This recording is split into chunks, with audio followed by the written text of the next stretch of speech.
তথ্য ও সম্প্রচার মন্ত্রণালয়ের উপদেষ্টা মাহফুজ আলমের বিরুদ্ধে সম্প্রতি অস্ট্রেলিয়ার সিডনিতে ৬.৫ কোটি টাকার আর্থিক লেনদেনের অভিযোগ তুলেন সোশ্যাল অ্যাক্টিভিস্ট বনি আমিন।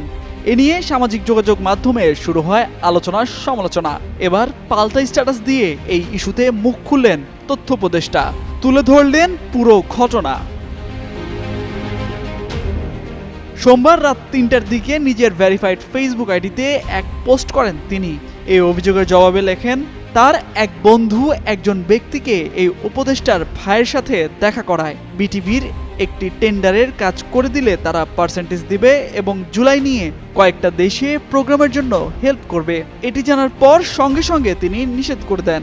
উদ্দেশ্য ভালো হলেও রাষ্ট্রের আমানতের খেয়ানত করা যাবে না। পরবর্তীতে সে টেন্ডারের কাজও স্থগিত হয়। আর এটা ওইটা না, কাপড় ধোয়ার একটাই সলিউশন, চাকা অল ইন ওয়ান।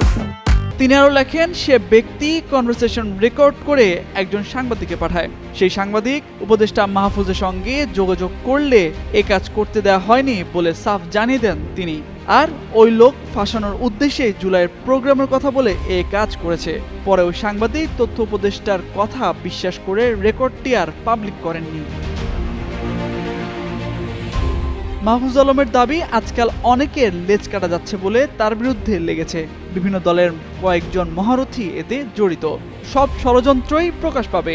গেল ১২ মাসে শত্রুরাও তার বিরুদ্ধে দুর্নীতি কিংবা আর্থিক অসঙ্গতির অভিযোগ তুলতে পারেননি বলেও দাবি করেন তিনি। জানান, বিভিন্ন দলের মহারথীদের অনেক অসুবিধা হচ্ছে তাতে। রাষ্ট্রের দায়িত্ব পবিত্র আমানত। হাজার কোটি টাকার চাইতেও ইজ্জত ও রাষ্ট্রের আমানত গুরুত্বপূর্ণ। পরিশেষে তিনি আরো লেখেন, কয়েকটা বাক্য নিয়ে অযথাই জল ঘোলা হচ্ছে, তাই এডিট করে দিলেন। জুলাই কতিপয় লোকের কাছে পলিটিক্যাল মোবিলিটির ল্যাডার। সবার এখন গুজববাজ আর সুবিধাবাদীর বিরুদ্ধে ঐক্যবদ্ধ থাকা দরকার বলেও দাবি তোলেন তথ্য উপদেষ্টা। তামজিদ মির্জা, যুগান্তর নিউজ।